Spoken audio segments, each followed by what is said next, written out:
Hey everyone, and welcome back to Mario's World, the place where education meets fun. In this video, we're going to be speaking about how you can start investing in the stock market, and more specifically, 3 things that you need to do throughout the whole journey. First is the requirement before you start investing, then is the goal, meaning what you want to achieve, and then how you're going to achieve it. If you're really interested and you want to stay watching this video, let's cue the intro, shall we?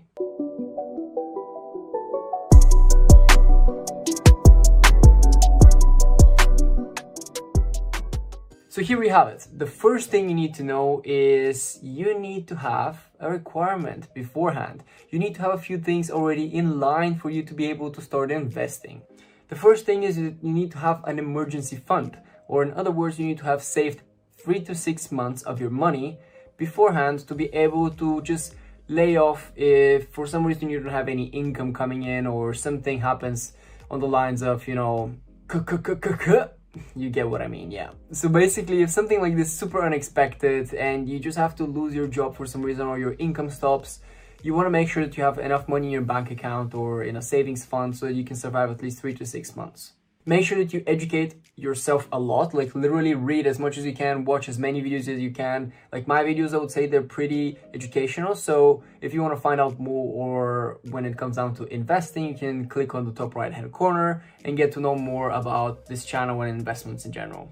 And before you start investing with real money, one of the most important things is, why don't you try demo first? Open a demo account and start invest, like really literally start investing with your own money. Because investing with real money can be really frustrating at times, and you need to really have a really strong mental strength. The other thing that is a requirement, in my opinion, is that you try to be as calm as you can in most scenarios. Try to analyze as much as you can. Just get your mind straight, Make sure that you meditate every now and then and you're prepared for what is to come. That's the main thing. At the same time, try to open a demo account, test a few pairs, if you're doing Forex, or specifically because this is for the stock market, make sure that you open a demo account with one of the brokers like Trading 212 if you want to, like the link is down and below, or you want to go with Interactive Brokers or Bitty Swiss, whatever it is that you want to go with. And make sure that you try and trade here and there, like invest in a few companies, like short a few companies if you feel comfortable. Whatever it is that you think is appropriate for this specific scenario for you to make some money, make sure that you go and do that. It's just crucial nowadays that you start investing with a demo account so that you know all of the functions, like all the proper terms like sell limit, buy limit, limit orders, spending orders, trailing stop loss and all of that. And the last thing you need to have as a requirement before you start investing with real money is to have an income. That is crucial. You need to make sure that you have some inflow, like literally. Before you're gonna take some outflow, the outflow out of your bank account, and you start investing it, you don't want to touch this specific amount of money, or at least unless you make some profits and then you want to take them out.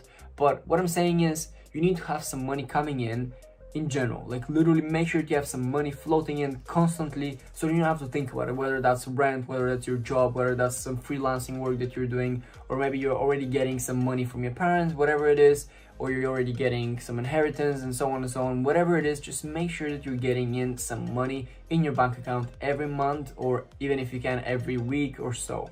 And then we're going to the step number 2, and that is having goals. Make sure that you're already having a few monetary goals, meaning do you want to reach 1 million? Do you want to reach 500,000? Do you want to reach like 10 million or 100 million? Whatever the goal is. You set your own goals and your own expectations at the same time. Make sure, first of all, you don't have any expectations.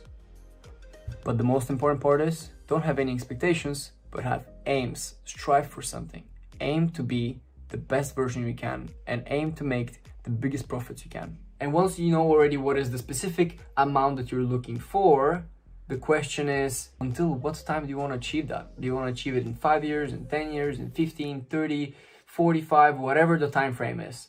You need to know in what age do you want to be able to either sustain your living with this account, or at what age you want to be able to say, I've just become like financially free, whatever it is. Just make sure you have that number in your head and the time frame that you're looking. And the third and one of the most important ones is, how are you going to achieve that? Because everybody knows that they want to become financially free, but not a lot of people actually know how they should do it, So the first one is whether you would like to actually have it as a job, as a career. There's people that are doing this on a day-to-day basis for a company. They're trading on parts of the company. And this is not a bad job to have, definitely. There is some stress revolving around it, and at the same time you need to wake up very early, and you really need to be indecisive. You really need to be, you know, objective. You don't need to be thinking constantly from your perspective. You need to think also from the managerial perspective of the money that the whole company is having and at your specific share. So if you want to go into a job career from specific stock investing and trading, make sure that you have this in mind and you want to build a portfolio before you go into this. But don't worry, almost in all scenarios, before anybody is getting accepted into a job where there's finance related in this specific sector, like investing, you don't need a specific background to be able to go in. You just need to prove that you have analytical mindset and you're considerably creative so that you can find all of those loopholes, and at the same time be really emotionally intelligent, let's call it that way. You need to make sure that you can subtract yourself out of the picture and look only at the numbers. That's it. So that's the first part of how you're going to achieve it. So the question is whether you want to do it for a job or you want to do it actually as a career. I'm going to just list all of them and then I'm going to go a bit more in detail. The second one is whether you want to do this passively so that you don't have to think about it, like there's going to be dividends flowing in, or you want to in the future, you know, just have a big portfolio where you don't have to think about it and there's some money flowing into your cash, like cash generating cow, if we may say so. The third one is that you want to be somewhere in the middle where you want to be flexible. You want to here and there invest in a few companies that you think have huge growth potential and so on, but mainly you have your other priorities, whether that's your family or your job. Then we have the fourth one, which is already being your own boss, doing it for yourself. It's kind of like the first part where you do it for a company, you have it as a career. But most of the times when people go into this and they realize that the potential is so huge, they decide that I've already saved some money, I've already made some money, how about I start doing this for myself? And they keep all of the profits. So these are all of them. So I've already elaborated on the first one, but now it's time for me to elaborate on the second one.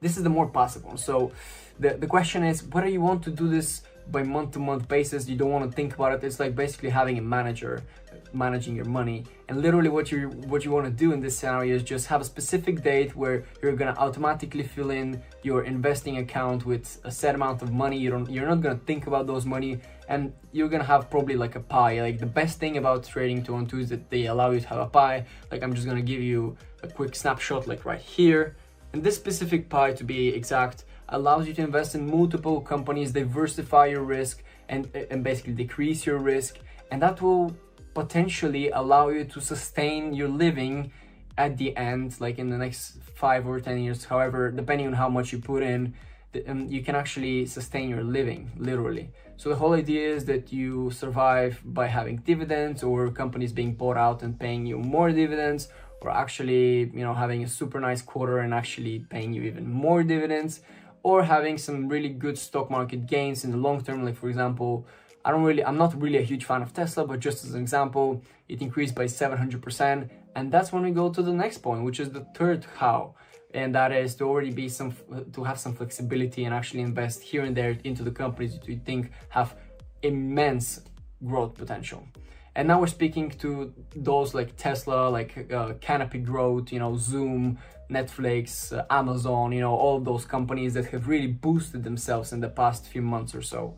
The idea is that you want to have your passive portfolio, and then you want to have a specific portfolio when we're speaking already about your riskier investments, like some of those emerging markets, you know, or some of those companies that are like Tesla but not necessarily yet that developed. And you think if you have like a few hundred shares now, maybe down the line in the next 5 to 10 years, these a few hundred shares are going to be worth 10, 20, 30 times more than what they are now, and you just want to keep investing into that company.